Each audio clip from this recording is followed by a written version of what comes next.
Olá, meus amigos.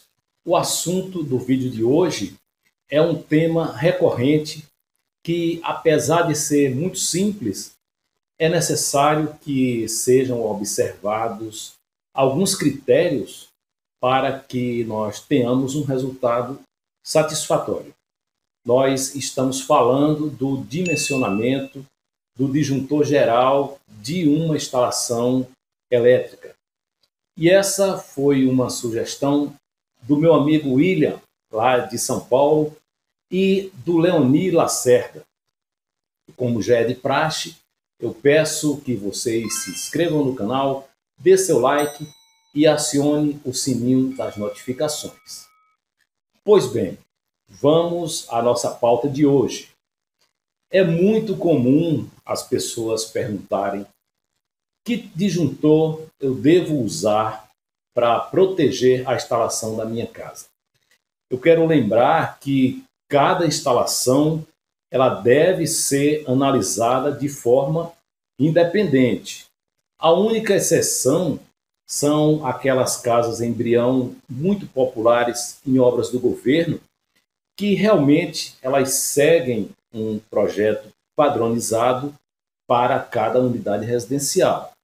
E ainda assim, depois que essas casas são habitadas, as instalações vão sendo alteradas pelos moradores e, após algum tempo, também não é confiável fazer um dimensionamento acreditando que nada foi alterado. Calcular a corrente do disjuntor, esse disjuntor geral que foi solicitado, é uma coisa muito simples. Inicialmente, nós precisamos definir qual é a potência instalada no local, a que se referem essas potências e também a tensão de alimentação da sua rede elétrica. Esses dados vão ser importantes. Vamos dar um exemplo simples e prático que pode ser adotado para instalações de maior porte. Nós vamos dimensionar o disjuntor geral de uma residência que apresenta essas características que são mostradas nesse diagrama unifilar. São 6 circuitos distribuídos como você vê aí. No circuito 1, nós temos a iluminação com uma carga de 1000 watts. O circuito 2, ele alimenta diversas tomadas de uso geral que somam 1100 watts. O circuito 3 alimenta mais tomadas de uso geral que somam mais 1100 watts. O circuito 4 é uma tomada de uso específico que vai alimentar um chuveiro com 3000 watts de potência. O circuito 5 é outra tomada de uso específico que vai alimentar um fogão elétrico de 1000 watts. E, por fim, o circuito 6, que alimenta um pequeno ar-condicionado com uma potência de 1600 watts. Então, sabendo que a nossa tensão de alimentação é de 127 volts, nós vamos calcular agora as correntes de cada circuito usando essa fórmula básica. A corrente do circuito é igual à potência, indicada aí no destaque, dividida pela tensão de alimentação, que no nosso caso é de 127 volts. Repetindo essa mesma continha em cada circuito, nós temos as correntes dos disjuntores parciais de cada um deles.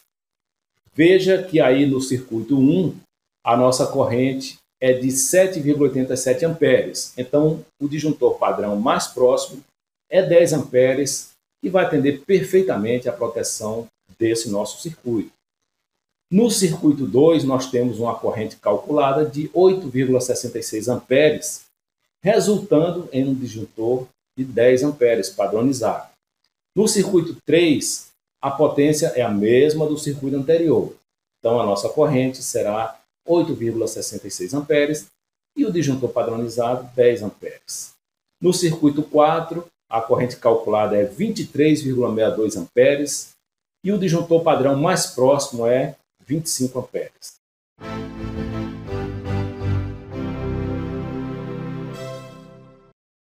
Observe que se somarmos todas as correntes dos disjuntores, nós teremos uma corrente total de 80 amperes. Mas essa não é a corrente adequada para o nosso disjuntor geral.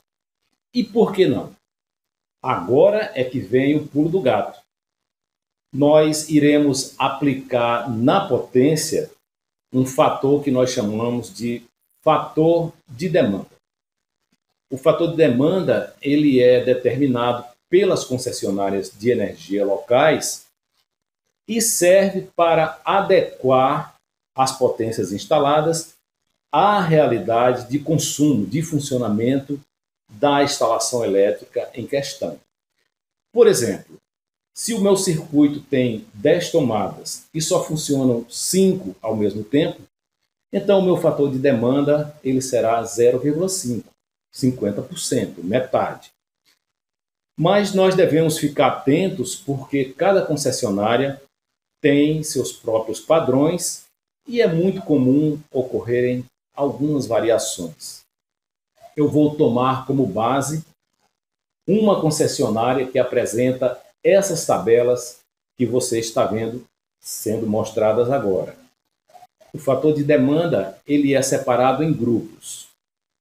De acordo com essa tabela, a iluminação, juntamente com as tomadas de uso geral, tem um fator de demanda específico que, nesse caso, ao somarmos a iluminação com as tomadas de uso geral, nós vamos ter aí uma potência de 3.200 watts e a tabela da concessionária diz que se a carga for maior que 3.000 watts e menor que 4.000 watts, o nosso fator de demanda será 0,72, 72%.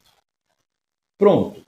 Os fatores de demanda dos demais circuitos não serão por potência, e sim por quantidade de aparelhos, conforme você pode ver aí nessa outra tabela da concessionária. No circuito C4, nós temos uma tomada de uso específico para um chuveiro.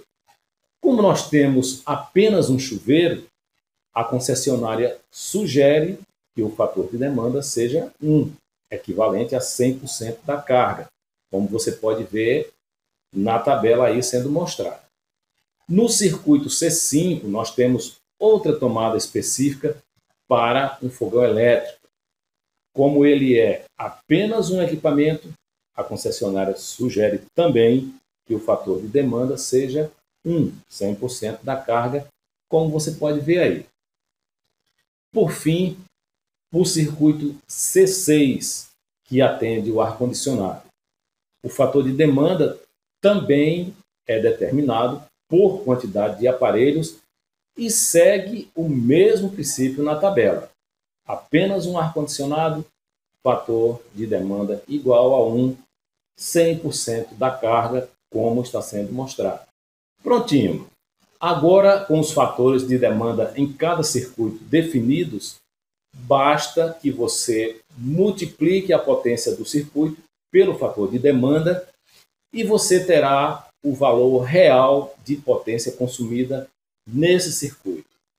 Observe que a potência total consumida ela será sempre menor do que a potência instalada depois que foi aplicado o fator de demanda, menor ou igual. E agora ficou fácil definir qual é o nosso disjuntor geral. Basta que você divida a potência demandada pela tensão de alimentação. E aí nós teremos 7.304 watts dividido por 127 volts, que vai resultar em 57,51 amperes. E o disjuntor padrão mais próximo é o disjuntor de 60 amperes, que será o nosso disjuntor geral nessa instalação. Simples assim. Vale lembrar que no nosso exemplo, nós estamos dimensionando um disjuntor monofásico. Quando você for dimensionar disjuntores trifásicos, aí você vai usar outras variáveis além do fator de demanda. Até a nossa próxima dica. Até lá!